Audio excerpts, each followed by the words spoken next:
بسم الله الحمد لله والصلاة والسلام على رسول الله وعلى آله وصحبه ومن والاه. خوای گەنداوت لێکەین لەو کەسانەمان بگێڕە کە ئەم مەجلیسانە دەبێتە کەفارەتی گوناهە زۆرەکانمان. خوای گەان ئەم مەجلیسە بکەیتە خێر و بەرەکەتێک پاداشتێکی گەورە بۆ دنیا و قیامەتی هەموو لایەکمان. لە وتاری پێشوودا باسی هەندێک لە نەهامەتی و ناخۆشیەکانی ئەهلی دۆزەخمان کرد، خوا بمان پارێزێ. باسی چەند سزایەکمان کرد، چەند تۆڵەیەکمان کرد، چەند ناخۆشی و ناڕەحەتیەکمان کرد لەوانەی کە ئەهلی دۆزەخ دەیچێژن لە سوورەتی غاشیە. پشتیوان بەخوای گەورە ئەمڕۆژ باسی کۆمەڵێک لەو ناز و نیعمەتانە دەکەین کە خوای گەورە بە ئەهلی بەهەشتی دەبەخشێت. خوای گەورە بە ئەهلی بەهەشتمان قبول کات. خوای گەورە باسی ئەهلی دۆزەخی کرد، خوا بمان پارێزێ، فەرمووی دەموچاویان تاریکە، دەموچاویان خەم و خەفەت و پەژارە و پەشیمانی دایگرتووە. بەڵام ئەهلی بەهەشت خوای گەورە دەفەرمێ وجوه یومئذ ناعمە. کەسانێکەیە کە ئەهلی بەهەشتن لە ڕۆژی قیامەتە دەموچاویان ناعیمە، واتە دەدرەوشێتەوە، جوانە، درەوشاوەیە، ڕویان سپیە، چونکە لە دنیادا بۆ قیامەتی خۆیان هەوڵیان داوە. چونکە خوای گەورە ڕۆژی قیامەتە باسی کرۆ دەفەرمێ ڕۆژی قیامەت دەموچاوەکان یا سپین یا ڕەشن. خوا بمان پارێزێ. ئەوەی ئەهلی بەهەشت بێ دەموچاوی سپی و جوان و درەوشاوەیە. ئەوەشی ئەهلی دۆزەخ بێ دەموچاوی ناشرین و تاریک و قێزەونە. خوا بمان پارێزێ لە دۆزەخ و ناخۆشیەکانی دۆزەخ. جا ئەو دەموچاوانە لە کۆمەڵێک ناز و نیعمەتی گەورەتەن. بۆچی دەموچاویان جوانە؟ هۆکارەکە چییە؟ وجوه یومئذ ناعمە لسعیها ڕاضیە. چونکە ئەو هەوڵ و تێکۆشانەی کە لە دنیادا داویانە، ئەو ماندووبوونەی کە لە دنیادا چەشتیان لێ ڕازین، واتە دڵخۆشن بەوەی کە لە دنیادا خۆیان ماندوو کرد بۆ ڕۆژی قیامەتی خۆیان. کەواتە ئەو کەسەی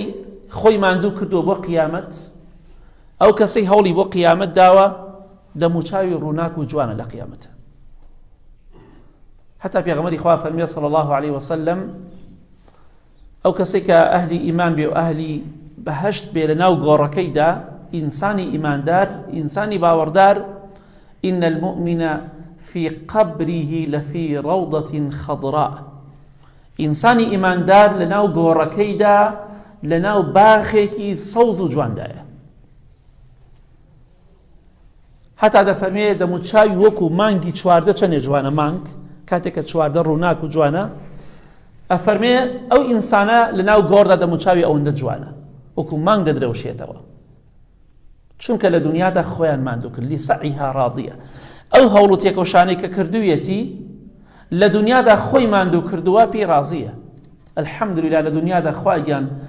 سپاس و ستایش بۆ تۆ کە لە دنیادا منت وا لێ کرد کە من خۆ ماندووکەم بۆ قیامەتی خۆم. جا با لەو کەسانە بین، ئەهلی بەهەشت ئەو کەسانن ماندووبوونی خۆیان کە لە دنیادا خۆیان ناڕەحەت و ماندوو کردووە زۆر دڵخۆشن و سپاسی خوای پەروەردگار دەکەن لەسەر ئەوەی کە لە دنیادا یارمەتیانیدا بۆ ئەوەی لەو ناز و نیعمەتە گەورەدا بن. کەواتە پێویستە خۆمان ماندووکەین بۆ قیامەتمان. یەکێک لە پیاوچاکان ڕەحمەتی خوای پەروەردگاری لێبێت ئەفەرمێت شەوێک ماندوو بووم خەوتم. ئەفەرمێ کاتێکم زانی ئافرەتێک هات بۆ لام لە ژیانمدا شتی وام نەبینیوە، ئافرەتێکی یێجگار جوان و نازدار، شتی وا لەسەر زەویان نییە. ئەفەرمێ وتی خۆشەویستەکەم، ئازیز دەکەم، هەڵسە، ئێستا کاتی خەو نییە، من ئەوەندە ساڵە خۆم بۆ تۆ ئامادە کردووە، هەڵسە خۆشەویستەکەم، گلێنەی چاوەکەم، خۆت ماندووکە. ئەڵێ بە خەبەر هاتمەوە واللهی کاتێککە خەبەرم بووە دەنگە خۆشەکە هێشتا لە گوێما بوو ئەوەندە بە خۆشەویستی و خۆشەویستی بۆم دەربڕی کە من چەند ساڵە خوای گەورە منی بە تۆ ئامادە کردووە خۆشەویستەکەم حەبیبی قڕەتە عەینی هەڵسە خۆت ماندوو کرد بەڵێ کەواتە ئەگەر ئێمە کەسێکی باش بین خوای گەورە هەر لە دنیادا دڵخۆشمان دەکا و لە ڕۆژی قیامەتیشا بەو ناز و نیعمەتانەی کە پێمانی بەخشیوە خوای گەورە ڕازین و ڕازین لە کردەوەکانی خۆمان بەڵام ئەو کەسانی کە بێباوەڕن ئەو کەسانی کە خراپن ئەو کەسانی کە لە دنیادا خوایان لەبیر کرد خوای گەورە فەرمی عامیلەة ناصیبە ئەوان چۆنن کردەوەکانیان ئەنجام داوە بەڵام ڕەنجەڕۆن ئەهلی دۆزەخ ڕەنجەڕۆن مەحرومن لە هەموو شتێک لە هەموو خۆشیەک لە هەموو دڵخۆشیەک بەڵام ئەهلی بەهەشت بە ناز و نیعمەتەکانی خوا ڕازین بە کردەوەکانی خۆیان کە لە دنیادا ئەنجامیان داوە ڕازین ئەلحەمدوللا خوایان سپاس بۆ تۆ کە یارمەتیدەری من بووی بڕۆم بۆ مزگەوت جومعە بکەم جەماعەت بکەم زیکری خوا بکەم قورئان بخوێنم نوێژ بکەم شەو نوێژ بکەم ڕۆژوو بگرم خێر و سەدەقە بکەم هەموو چاکە و خێرێک ئەنجام بدەم خوایان ئەلحەمدوللا کە تۆ یارمەتیدەری من بووی کەواتە با ئینشەڵا خۆمان مادووکەین بۆی لە ڕۆژی قیامەتا کردەوە چاکەکانمان دڵخۆشمان کات دڵخۆش بین بۆی کە کردەوەی چاکمان هەیە خوا دەفەرمێ ئەو کەسانەی کە دەموچاویان جوانە و لە کردەوەکانی خۆیان ڕازین فی جەنەة عالیە لە بەهەشتان بەڵام بەهەشتەکان چۆنە بەهەشت عالیە هەمووی بەرزە فی جەنەة عالیە لەناو بەهەشتی بەرز و بڵندان شوێنی بەرز زۆر خۆش هەتا تۆ بچۆبان گردێک خانوویەک بکە لەبان شاخی خانووی بکە جیاوازە لەوەی کە لە زەویەکە خانووکی فی جەنەة عالیە بەهەشت خۆی بەرز و بڵندە بەڵام ئەوانەشی کە ئەهلی بەهەشتن لە شوێنی بەرز و خۆشدان پێغەمبەری خوا صلی الله علیه وسلم دەفەرمێ خەڵکی وا هەیە تەماشای سەروی خۆی دەکات هەروەکو چۆن ئەستێرەکان و هەسارەکان لە ئاسماندا دەبینیت کەسانێکی ئاوا لە سەروی تۆون بەڵێ سەروی تۆون یەکێ لە پیاوچاکان لەو مەجلیسە فەرمووی ئەوە بۆ پێغەمبەرانە سەلامی خوای پەروەردگاریان لەسەر بێت کە ئەوەندە خوای گەورە پلەیانی بەرز کردوتەوە پێغەمبەری خوا فەرمووی صلی الله علیه وسلم نەخێر کەسانێکی ئیمانیان بەخوا و بە پێغەمبەری خوا هەیە صلی الله علیه وسلم خوای گەورە ئەو پلە بەرزانیان پێدەبەخشێت لە ڕۆژی قیامەتەوە سەری و سەری خۆتەکەی لەناو ناز و نیعمەتایی بەس ئەڵێی خۆزگایە زیاتر خۆممان دوو کردایە خۆزگای ئەو جێگایە جێگای من بووایە حەسادەتیش نییە حەزەکەی حەسادەت بۆ کەسە نابێت کە لە سەروی تۆوەیە بەڵام حەز ئەکەی خۆشت بە هەمان شێوە بی خۆشت بە هەمان شێو پلەپایە بەرزتر بێ برای خۆشەویستم خوشکی بەڕێزم کەواتە فی جەنەة عالیە ئەو کەسانی کە ئەهلی بەهەشتن لەناو بەهەشتێکان زۆر بەرز و بڵندە چونکە لە دنیادا سەری بەندایەتیان بۆ خوا کەچ کرد خۆیان ماندوو کرد خوای گەورە شوێنی بەرز و بڵندیان پێدەبەخشێت واللهی سوێن بەخوا لە ڕۆژی قیامەتە پەشیمان دەبیتەوە لەوەی کە نوێژەکانت بە مزگەوت بە جەماعەت نەکردووە واللهی پەشیمان دەبیتەوە واللهی پەشیمان دەبیتەوە لەوەی کە جومعەکانت فەوتاندووە هەزار جار پەنجەی خۆت دەگەزی سوودی نییە خۆزگایە هەموو نوێژەکم لە مزگەوتە بەیانیان بە جەماعەت کردایە و هەموو فەرزەکانی تریش خۆزگایە ماڵ و کەسابەت و هیچ شتێک ڕێگری منی نەکردایە لە عیبادەت و لەوەی کە لە عیبادەتی خوا ساردم کاتەوە چونکە پلەکانی بەهەشتە بینی بەرز و بەڵندە حەز ئەکەی خوای گەورە زیاتر پلە و باید بەرز کاتەوە لە بەهەشتە بەڵام تازە کۆتایی بە کردەوەکان هات فی جەنەة عالیە فی جەنەة عالیە لەناو کۆمەڵە بەهەشتێکان بەرز و بڵندە بەهەشت پێویستی بە خۆماندووکردنە پێغەمبەری خوا صلی الله علیه وسلم دەفەرمێ حفت الجەنەة بالمەکاره بەهەشت بە ناخۆشی و ناڕەحەتی دەوری دراوە تۆ لە دنیادا ئەبێ ناڕەحەت بی ناخۆشی ببینی لە پێناو خوادا خۆت ماندووکەی بەڵام بەروبوومەکەی بە ئیزنی خوا لە بەهەشتی پڕ لە ناز و نیعمەتا دەبینیت گرنگ ئەوەیە کە لەگەڵ خوادا ڕاستکەین ئێمە زۆر گرنگە خوای گەورە پلۆپایەمان بەرز دەکاتەوە بەو مەرجەی کە ئێمە لەگەڵ خوادا ڕازگۆ بین لە یەکێک لە غەزاکاندا پیاوێکی دەشتەکی پیاوێکی ئەعراب بێدین مسلمان دەبێت، دەکەوێتە شوێنی پێغەمبەری خوا صلی الله علیه وسلم و شوێنی سەحابەکان دەچن بۆ غەزایەک. کاتێکە جەنگەکە دەست پێ ئەکا و کۆمەڵێک غەنیمە دەستکەوتی کافرەکان دەستی مسلمانان دەکەوێت، هەندێکی بۆ دەبن پێش ئەوەی کە شەڕەکە دووبارە جەنگەکە دەست پێ بکاتەوە. جاری وایە کۆمەڵە جەنگاوەرێک شەڕەکەن کەمێک ئیسلاحەتەکەن و دووبارە دەست پێکەنەوە. جارانی شەڕە شمشێر بووە پێویستیان بە ئیسلاحەتە بووە. کاتێکە بەشێک لەو غەنیمەیان بۆ برد بۆ ئەم کەسە کە تازە مسلمان بووە، هێشتا سەجدەیەکی بۆ خوا نەبردووە، هێشتا سەجدەی بۆ خوا نەبردووە، بەڵام بەڕاستی مسلمان بووە. فەرمووی هات بۆ لای پێغەمبەری خوا صلی الله علیه وسلم، فەرمووی ئەی پێغەمبەری خوا صلی الله علیه وسلم، والله من لەبەر ئەم ماڵ و سەرۆتە من شوێنی تۆ نەکەوتومە، والله من بۆ ئەو شوێنی تۆ نەکەوتومە، ئیمانم بە تۆ نەهێنا و ماڵ و سەرۆت و سامانی دنیان دەستکەوێ، والله من بەس تەنها لەبەرەوە ئیمانم هێناوە یەک تیرێک ئالێرەم بدا لە گەردنم بدا لە پێناو خوا بکوژێم، بەس بۆ هاتووە. ئاواتم شەهیدیە لە پێناو خوادا. پێغەمبەری خوا صلی الله علیه وسلم فەرمووی ئەگەر ڕاستکی لەگەڵ خوادا، خوا بە ڕاستت دەخاتەوە. بەڵێ کاتێکە جەنگە دووبارە دەستی پێکردەوە، پێغەمبەری خوا صلی الله علیه وسلم پرسیاری ئەو پیاوەی کرد کە تازە مسلمان بووە، سەجدەیەکی بۆ خوا نەبردووە، هێشتا ناوەکەشی نهاتووە، بەڵام ئەهلی باشتە، ڕازگۆیە لەگەڵ خوادا. بەڵێ پێغەمبەری خوا صلی الله علیه وسلم چۆ سەر جەنازەکەی تەماشای کرد، ئەو شوێنی کە ئیشارەتی بۆ کردووە تیرەکە لەوێ داوە ڕێک بێ زیاد و کەم. پێغەمبەری خوا فەرمی صلی الله علیه وسلم، خوایە گیان من شایەتم کە ئەم پیاوە لە پێناو تۆ کوژرا، لە دنیا و قیامەت شایەتم بووی کە لە پێناو تۆ کوژرا، ڕاستی کرد لەگەڵ خوادا، خوای گەورەش بەڕاستی خستەوە. بەڵێ ئەو شوێنێک کە ویستی خوای گەورە لەو شوێنە تیرەکەی بەرکەوت ئەو ئینسانە و ئەو ئاواتەشی کە هەی بوو هاتە دی، بۆیە لە کردەوەی خۆیان ڕازین ئەهلی بەهەشت و لە شوێنی بەرز و بڵندان. چەندێک خۆشە لە ڕۆژی قیامەتە پێش هەموو شتێک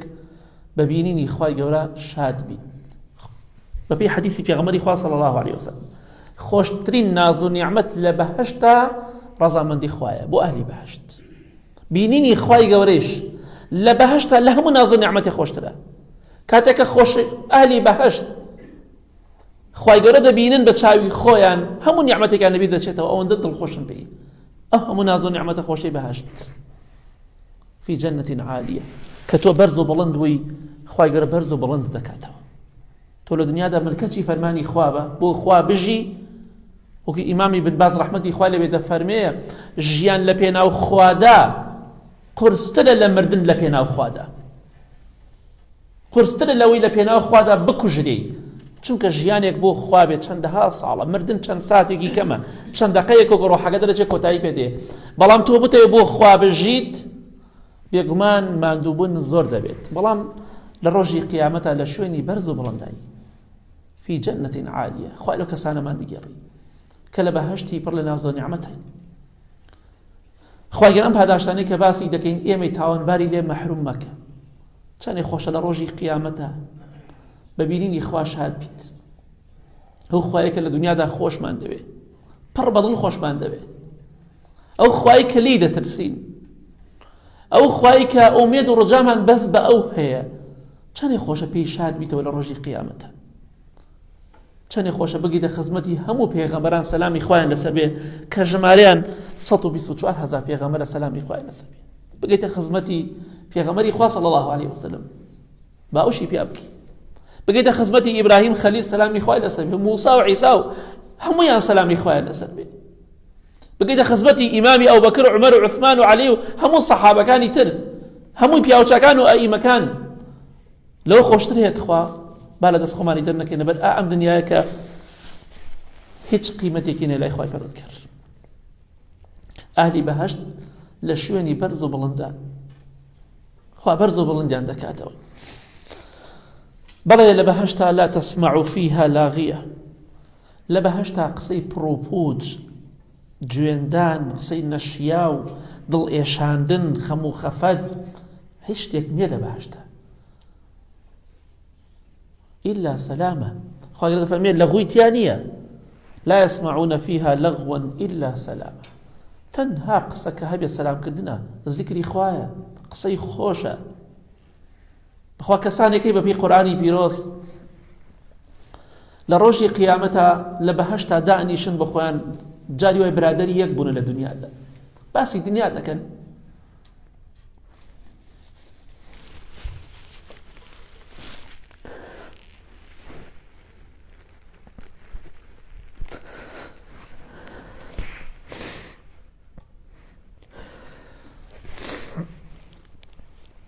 دادەنیشن بە خۆیان باسی ئەوە دەکەن فڵان کەس بیرە دێ فڵان شوێن لە فڵان مەڵ فڵان شەو فڵان ڕۆژ دانیشتین بەیەکەوە بیتان دێ فڵان شوێن دانیشتین لە فڵان مەجلیسی زیکردا هەموویمان لەبیر دەکەوێت لەوە خۆشتر هەیە ئەو کاتە دڵخۆشە بێ الحەمدولله لە دنیادا بۆ خوای گەورە خۆمان دوو کرد ئەمڕۆ پاداشتەکەی وەرگرت کەواتە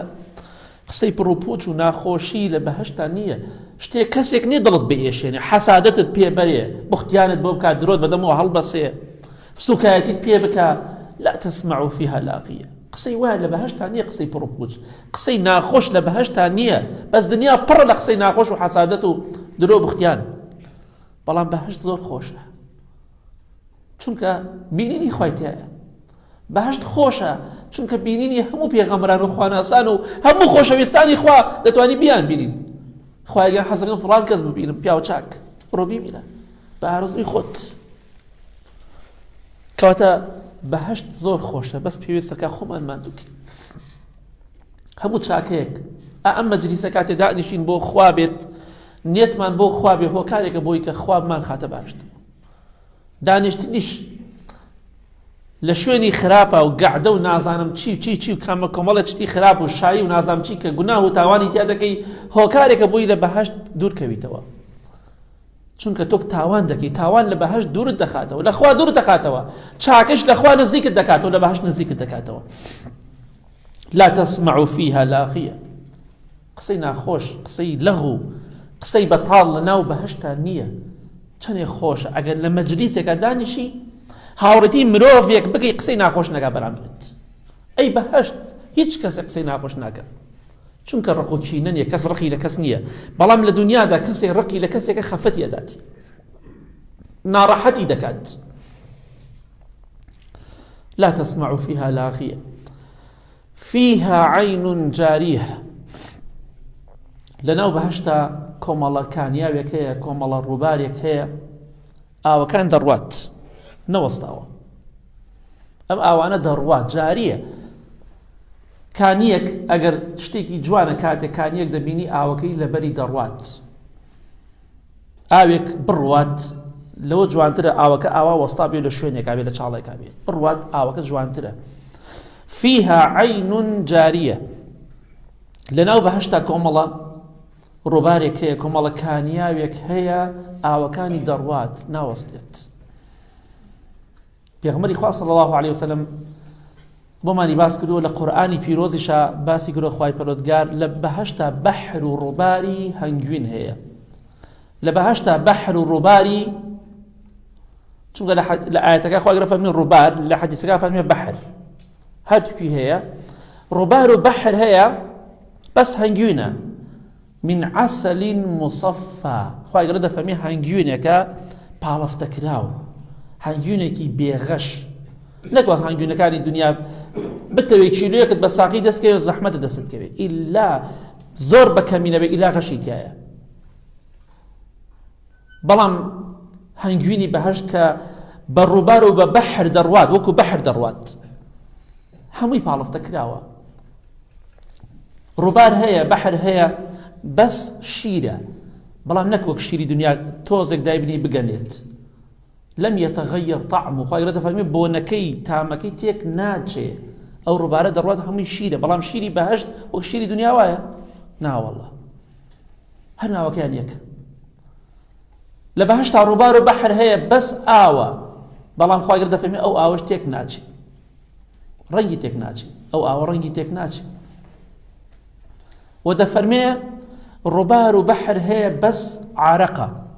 بەڵام لەذەتین للشاربین عارەقێکە زۆر بە تام و خۆشە ئەوەی کە دەیخوات زۆر لەزەتی لێەکە عرقی دنیا ناخۆشی ناڕەحەتی بەدواوەیە سەرت ئێشێنێ ئەبێ کۆمەڵە شتێکی لەگەڵا بخوا ئەو کەسێک کە عارەقخۆرە خوا هیدایەتی بدە بەڵام عارەقی بەهەشت وانییە بۆیە فیها عەین جاریە کۆمەڵەکانیا و ڕووبارێکەیە لە بەهەشتا ئاوەکان دەڕوات زۆر منزەرێکی جوانە کە تۆ لە ناو کۆشک و تەلارێکا بی ئاڵتون بێ یا زیو بێ یا لە ئاڵتون و لە زیو بێ ئەمجا ڕووبار بەژێر کۆشک و تەلارەکە تا بڕوات دابنیشی ئاوا بڕۆیتە بە لە کۆنێ شوێنێک لە خانوویەکە ئاوا تەماشاکی ژێرت ئاوی پیا بڕوات بەحری هەنگوین و شیر و عارق بڕوا بەژێر ماڵەکەتە ئاو بڕوا بەژێر کۆشک و تەلارەکەت ئابێت چی مەنزەڕێک بێ لە بەهەشتیشە نەک ئاوەکەی دنیا جاریە پڕە لە پیسی بەڵام هەر خۆشیشە هێشتا بەڵام ئاوێکە ئاوی بەهەشت بێ بێت چۆن بێت فيها عين جارية ئەم هەموو ناز نعمەتە دانراوە لە بەرامبەر و مقابلی ئەوەی کە ئێمە لە دنیادا بۆ خوای گەورە کەمێک خۆمان ماندوو کردووە ئەینا کردەوەکانی ئێمە نوێژ و عیبادەتی ئێمە پارە و پولێک نییە مقابلی بەهەشت نییە بەڵکو خوای پەروەردگار کردوێتی سەبەب و هۆکارێ بۆی ئێمە بخاتە بەهەشت و بۆی عیبادەتەکانەوە لە دنیادا خوا بناسە و ڕێگای خوا بگرە خوش لە ڕۆژی قیامەتە ئەم هەموو ناز نعمەتە و ئەوانەی کە باسیشمان نەکردووە هەمووی پێبەخشێ بەس تەنهاتەوە لەگەڵ خوادا ڕاستگۆ بوو و فەرمانی خوا و پێغەمبەری خوا صلی الله عليه وسلم جێبەجێکە ئەمە خۆشیێکی ناو بەهەشتە یەکێتر لە خۆشیەکانی بەهەشت خوای گەورە بەنسیبمانی کات یا رب العالمین فيها سرر مرفوعة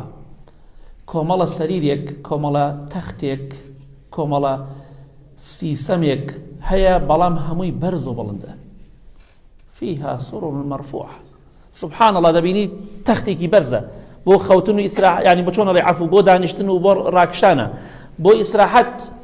بەڵام کاتێککە ویستت نزمە بێتەوە بۆ لات مەرفوعە خۆی بەرزە ئەبێ سیسەمەکەیشت شوێنی ڕاکشانەکەشت کە لە بەهەشتا خەویش نییە بۆی ڕاکشەی بۆی ئیسراحەتێ بکەی بۆی لەگەڵ خێزانی حۆریەکانی خۆتابی هەمووی بەرز و بڵندە چۆن بتەوێ ئاوایە فيها سرر مرفوعة هەمووی بەرز و بڵندە ئەو سیسەمانە ئەو ڕاخەرانە بەڵام لەگەڵ ئەوەیشە هەمووی خێزانی خۆت و حۆری خۆتی لەبانە تۆ لەگەڵیدا بۆ خۆت سەرجەیی دەکەی ئەمە هەمووی ژن هیچی ڕقی لە یەکتری نییە پیاوی وایە بەدەی هەو سەتەها خێزانی هەیە هیچی ئەوەکەی تر نابینێ هیچی ڕقی لەوەکەی تر نییە بەڵام وەکو ژنی دنیانیە کە دنیاتی لە وێران دەکات کاتێکە کەسێ دوو ژن سێ ژن دێنی ئەو کاتە ئیلا مەگەر خوا ڕەحمی لێ بکە ئەو کاتە حاڵی دەبینی کە چی بەسەرا دێ بەڵام بەهەشت وان نییە خۆشیەکانی بەهەشت ئەوەیە کە ڕق و کینە نییە ئەم ژنەکە ڕقی لەوەکەی تر نییە ناڵێ ئەمە پیاوی منە پیاوی هەموویەتی تەواو فيها سرر مرفوعة ئەو سیسەمانە هەمووی بەرز و بڵندە وأكواب موضوعة یەکێتر لە خۆشیەکانی بەهەشت چییە پەرداخ گڵاس دانراوە هەمووی بەڕیزە یەک لە دوای یەک چیت ئەوێ حەزت لە چیە ڕێک ئەچێتە ناوێ بۆ خۆت بیخۆ حەزت لە چی بێ لە بەردەستایە حەزت لە هەر شتێک بێت لە بەهەشتا لە بەردەستە ئامادەیە بە بێ ئەوی خۆتی بۆ ماندووکی بەس داوای کەوت تەواو ولكم فيها ما تدعون حەزت لە چی بێ داوای چی بکەی لە بەهەشتا ئامادەیە ماندووبوونی ناوێ شێفی ناوێ چێشت لێنەری ناوێ ناڕەحەتی ناوێ کە جارێ لە دنیا بە 3-4 سەعات ئافرەتی خواردنی حازرەکە بەڵام کاتێک کە تۆ دەتەوێت لە بەهەشتا ئەو خواردنەی بەهەشتیش نەگەوی دنیا یەکسە لە بەردەستە حازرە هەر ئەوەندەی حەز لێ ئیمامی ئەبوو دەردا ڕەزای خوا لێ دەفەرمێ حەزت لە تەیر و باڵندەی بەرژاوە بە سوورەکراوی بە بەرژاوی هەر کاتێک حەزت لە یەکسەر لە بەردەستا دانراوە بیخۆ تەواو چونکە تۆ لە دنیادا ڕێزی لە فەرمانی خوای گرت ڕێزت لە فەرمانی پێغەمبەری خوا گرت صلی الله عليه وسلم تەطبیقت کرد ئەبێ ڕێزت لێ بگیرێ ئەو ڕەحمی خوایە فەزلی خوایە خوای گەورە ویستی لێ بێت فەرزێکە لەسەرمان عیبادەتی بۆ بکەین لە قیامەتی چ زامانەدا دەسەڵاتمان هەیە هیچ دەسەڵاتێکمان هەیە نە ئەوە فەزل و ڕەحمی خوایە کە ئێمە خۆمان ماندوو کەین پاداشتەکەی لە قیامەت وەرەگرین و لە دنیاشە بەخوا دڵخۆشمان دەکات وأكواب موضوعة کۆمەڵە گڵاسێک پەرداخێک دانراوە هەمووی دانراوە بە ڕیزە بۆ تۆ دانراوە بۆ خۆت حەزت لە چی خواردنەوەیە کە بۆ خۆت ناو پەرداخانە دەیخۆی دەیخۆیتەوە. ونمارق مصفوفة وزرابي مبثوثة. کۆمەڵە فەرشێک ڕاخراوە، کۆمەڵە شتێک کە پشتی پێوە دەوەکو سەرین وەکو شتێک کە پشتی پێوە دەدەی لە بەهەشتا ئەم شتانە خوای گەورە دایناوە. فەرش خوای گەورە فەرمێ بەطائینها من ئستەبرق. دەفەرمێت فەرشەکانی بەهەشت ژێرەوەی فەرشەکە ژێرەکەی لای خۆمان شتێکی زۆر هاکەزاییە. ژێرەوە زۆر گرنگی پێ نادرێ، بەس ئەوەی کە گرنگی پێدرێ سەرەوەیە، سەرەوەی فەرشەکەیە. بەڵام بەطائینها من ئستەبرق، ژێری فەرشەکان حەریرە، حەریری ئەسڵی، حەریری بەهەشت. جا ئیمامی عەبدوڵڵای کوڕی مەسعود ڕەزای خوا لێ بێت دەفەرمێ بۆتان باس کراوە ژێری فەرشەکان حەریرە، ئەی ئەبێ سەرەوەی چی بێت؟ مەگەر خوای گەورە خۆی بزانێت چی جۆرە فەرشێک، نە کۆنە بێ، نە ئەدڕێ، نە ئەسووتێ، نە ناشرین ئەبێ. ئەو فەرشانە دایناوە خوای گەورە بۆ کەسانێک کە لە دنیادا خۆیان ماندوو کردووە، کە خۆت ماندوو کرد ڕێز لێگیرێ. فەرشی کاشانجیە و فەرشی نازانم کام فەرشی لەم دنیادا مواسەفاتە، بە حەریری ئەسڵیش دروستی کە شتی وە هەر زەحمەتە بکرێ، هێشتا لە چاو بەهەشتا گونێبۆرەکانیش نییە، لە چاو فەرشی بەهەشتا. بەڵام ئەمە خوای گەورە دایناوە بۆ کەسانێکی ئیماندار و لە خوا ترس. ئەم هەموو سەرینە، ئەم هەموو پشتێ دانراوە بخۆت پشتی پێوە دەی، لەبان سیسەم، لەبان قەنەفە، هەر شتێکە لە دنیادا هەیە، کۆمەڵە شتێکەیە کە لە دنیادا هەیە لە بەهەشتا هەیە، بەڵام بە شێوەیەکی تر و هەندێک شتێک لە بەهەشتا هەر لە دنیادا هەر وجودی نییە. و ئەو سیسەمەی کە لە دنیادا هەیە، ئەو قەنەفە و ئەو کورسێکە لە دنیادا هەیە، ئەو سەرین و پشتی و فەرشێکە لە دنیادا هەیە، بەس ناوەکان یەکە. ئەگینا شتی وا خەیاڵێ بە خەیاڵیشتان نایە کە چۆنە بە خەیاڵتان نایە، چونکە خوای گەورە فەرمێ حەدیثی قودسیە بۆ عەبدە ساڵحەکانی خۆم دامناوە، عەبدە چاکەکانی خۆم، بەندە خواناسەکانی خۆم، شتانێکم بۆیان داناوە لە بەهەشتا بە چاو نەبینراوە، هیچ کەسێ بە چاو نەبینیوە، و هیچ کەسێک بە دڵیدا نەهاتووە، و هیچ کەسێکیش بە گوێ نەیبیستووە. کەواتە ناز و نیعمەتەکانی بەهەشت نەبینیمانە، هاوشێوەی نەبیستومانە، نە بە دڵیشمان هاتووە. جارێ تۆ شتێک خەیاڵی دێ بە خەیاڵتە هەر لەسەر زەویە وجودی نییە، هێشتا ئەوەی تۆ شەیڵەی لە بەهەشتا دانراوە زۆر لەوە گرنگترە، وەکەوەش نییە. ئەمە چەند ناز و نیعمەتێک و باسمان کرد. خۆشەویستان، لە ناز و نیعمەتەکانی بەهەشت بە کورتی لە کۆتاییدا دەڵێم با خۆمان ماندوو کەین بۆ بەهەشتی خوا. پێغەمبەری خوا صلی الله علیه وسلم فەرمانی پێمان کردووە خۆمان ماندوو کەین. خوای گەورە فەرمانی پێمان کردووە کە مسابقە بکەین، پێشبڕکێ بکەین بۆ بەهەشت، بۆ بەهەشت پێشبڕکێ بکەین بۆ ئەوەی لە دوای مردنمان ئینشاءڵڵا پێی بگەین. لای خوای گەورە هەموو شتێک ئاسانە، دەوڵەمەندە خوای گەورە. ئەگەر ئێمە لە دنیادا خۆمان ماندووکەین، ئینشاءڵڵا بەرووبوومی ماندووبوون و تەقواکە و عیبادەت و خواناسەکانمان دەبینین و دڵخۆشیشمان دەکات، چونکە ئەوانەی کە لە دنیا خۆیان ماندوو کردووە لە قیامەت دڵخۆشن. داواکەم لە خوای گەورە میهرەبان، یا ڕەبی خوایە بە ئەهلی بەهەشتمان قبوڵ کەی. خوای گیان ئێمە داوای بەهەشت لێکەین، خوایە بەهەشتمان پێ بەخشە، لە ئاگری دۆزەخ بە دوورمان کە. خوای گیانمان خە بەهەشتەوە، لە ئاگری دۆزەخ بە دوورمان کە. خوای گیان بەهەشتمان پێ ببەخشە، لە ئاگری دۆزەخ بە دوورمان کە. خوای گیان بە ئەهلی بەهەشتمان قبوڵ کە، لە ناخۆشی و ناڕەحەتەکانی ڕۆژی قیامەت ڕزگارمان کە. آمین آمین آمین، وصلى الله على محمد وآله وصحبه أجمعين. خوالتنا